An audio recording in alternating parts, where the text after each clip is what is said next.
کچے کے ڈاکوؤں کے پاس وہ بختربند ٹائپ گاڑیاں بھی ہیں، ان کے پاس موبائل بھی ہے، کمیونیکیشن ہے، سولر پلیٹس ہیں ان کے پاس، اور بڑی جدید ترین گنیں ان کے پاس نظر آتی ہیں۔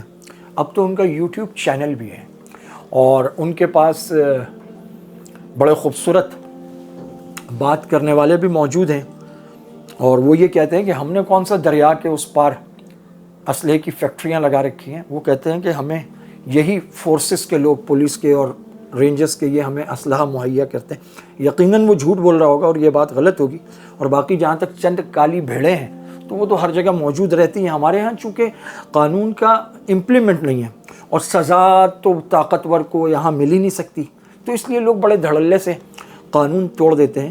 لیکن بات یہ ہے کہ یہ کچے کے ڈاکو،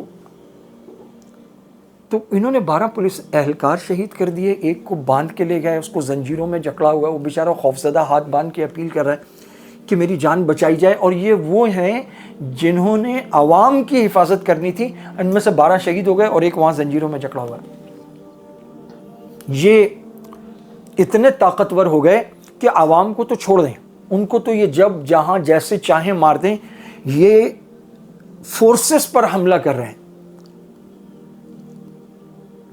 اب آدمی یہاں پر نا بات کرتے ہوئے بھی ڈرتا ہے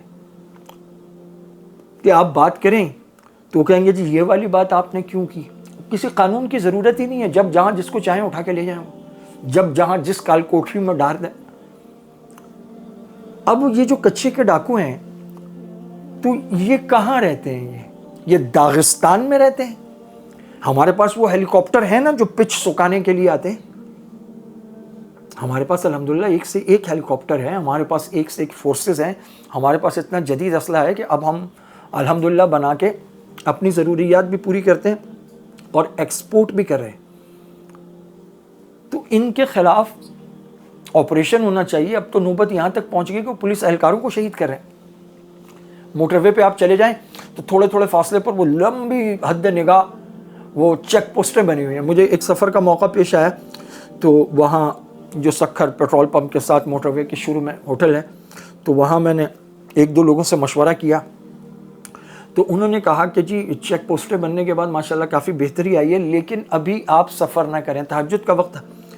تو انہوں نے کہا کہ آپ جو ہے وہ فجر کے قریب سفر کریں، اور پھر اس وقت وہ پورا قافلہ بھی بن جاتا ہے اور بعض اوقات پروٹیکشن کی ایک گاڑی بھی ساتھ ہو جاتی ہے، پھر آپ سفر کریں۔ یہ ہماری شاہراہیں، یہ ہمارے موٹر وے اور ان کچے کے ڈاکوؤں کی وجہ سے کتنے کاروبار وہاں سے برباد ہو گئے اور کتنے لوگوں کو نقل مکانی کرنی پڑی۔ کچے کا ڈاکو آج بھی بیٹھا ہوا ہے اور اس کا یوٹیوب چینل ہے اور باقاعدہ بیانات جاری کر رہا ہے، اور وہ آپ کی ہمدردی میں یہ بھی بتاتا ہے کہ ساتھ پیسے ویسے لے کے چلو تاکہ آپ کو اٹھا لیا جائے تو آپ پیسے ادا کر دیں۔ وہ ویڈیوز ہیں، وہ اتنا سارا پیسہ رکھ کے وہ بولتا ہے یہ جی ماشاءاللہ ہماری محنت کی کمائی ہے۔ اور بڑے بڑے لوگ پڑھے ہیں، وہ کہتے ہیں ایک ڈکیت نے کہا کہ سب سے پاکیزہ اور حلال کمائی ہماری ہے۔ انہوں نے کہا بھائی وہ کیسے؟ انہوں نے کہا دیکھو جان کا سب سے زیادہ خطرہ ہمیں ہے اور سب سے خطرناک کام ہمارا ہے، تو جہاں جان لگتی ہو، اتنی محنت، اتنی پلاننگ، اتنا ٹائم لگتا ہو، وہ کمائی کیسے حرام ہو سکتی ہے؟